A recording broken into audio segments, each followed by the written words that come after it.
નમસ્કાર ખેડૂત મિત્રો, હું કલ્પેશ મોડા એડવોકેટ. આજે તમને હું એક જમીનના ટુકડા ધારા વિશે જે નવો પરિપત્ર બહાર પાડવામાં આવ્યો છે તેના વિશે આપણે આજ વિસ્તૃત માહિતી મેળવશું. તો અમારી ચેનલને હજી લાઈક ન કરી હોય તો લાઈક કરી દો, સબસ્ક્રાઈબ કરી દેજો, અને જેથી કરીને તમામ ખેડૂત મિત્રો સુધી આ વિડીયો શેર થઈ શકે. તો હવે મિત્ર, જે નવો ટુકડા ધારાનો જે નિયમ બહાર પાડવામાં આવ્યો સરકારશ્રી દ્વારા, તેના વિશે આપણે હવે માહિતી મેળવશું. તો 2026ની અંદર જે ટુકડા પડતા અટકાવવા માટે ખેતીની જે જમીનનું કાર્યક્ષમ સંચાલન થાય તે માટેથી ગુજરાત સરકારો દ્વારા એક ખેત જમીન ટુકડા અટકાયત અને એકત્રીકરણ અધિનિયમ 1947 અમલમાં મૂકવામાં આવેલો. જે અધિનિયમની અંદર ઘણી બધી શરતો જે હતી કે ભાઈ ટુકડો પડતો અટકાવવા માટે જે ક્ષેત્રફળ નક્કી કરવામાં આવેલું હતું, તો ક્ષેત્રફળની અંદર જે ઘટાડો કરવામાં આવ્યો, તો જૂનો જે ટુકડા ધારો અને નવા પરિપત્રની અંદર શું બેમાં આપણને તફાવત જોવા મળે છે તેના વિશે આપણે જાણીએ. કે તો અગાઉના નિયમો મુજબ રાજ્યમાં જમીનના પ્રકાર અને વિસ્તાર તાલુકા કે જિલ્લા પ્રમાણભૂત ક્ષેત્રફળ જે નક્કી કરવામાં આવેલું, કે અલગ અલગ ક્ષેત્રફળ નક્કી થયેલું. અને બાગાયતી જમીન હોય કે પિયત જમીન માટે સામાન્ય રીતે 20 ગુઠા સુધી જમીન તમે વેચણી કરી શકતા કે વેચાણ કરી શકતા, બાગાયતી પ્રકારની ખેતી હોય તો. અને એથી 20 ગુઠાથી ઓછું ક્ષેત્રફળ હોય તો તેની અંદર આપણે વેચણી કે વેચાણ કરી શકતા નહીં, જેની અંદર ટુકડો ધારો નિયમ લાગુ પડતો.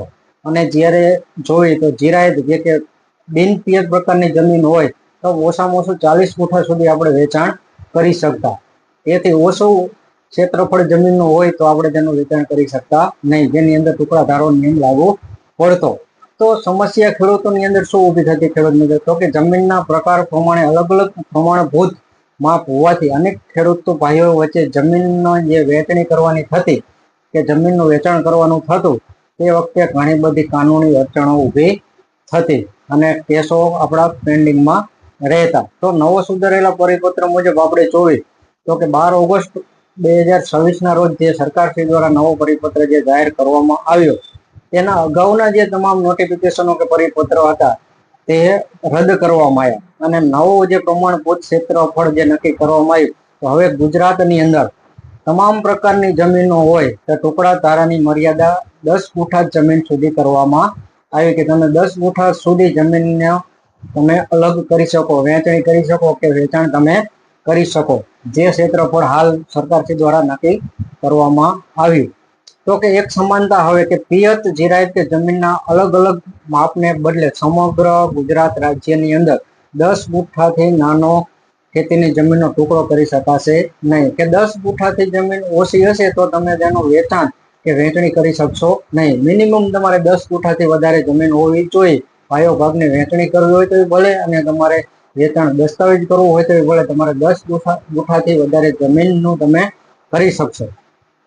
તો હવે નવા જે પરિપત્રથી ખેડૂતને કયા કયા લાભો થાય છે તેના વિશે જોઈએ તો કે સરળ વેચણી બની હતી.